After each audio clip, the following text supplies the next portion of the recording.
كان اسمه عمر، بس الإيطاليين نادوه بأسد الصحراء.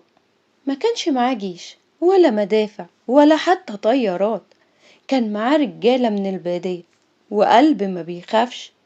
سنين وهو بيحاربهم في كل وادي وجبل، كل ما يفتكروا إنهم حصروه يطلع لهم من حيث لا يحتسبوا. إيطاليا جابت له جنرالات كبار، وهو واجههم بخطط من القرآن وتجارب النبي عليه أفضل الصلاة والسلام. كان يحارب ويعلم، يناضل ويصلي، كان يقول لهم: نحن لا نستسلم، ننتصر أو نموت. بس الحرب طولت والخيانة كانت دايما من الداخل.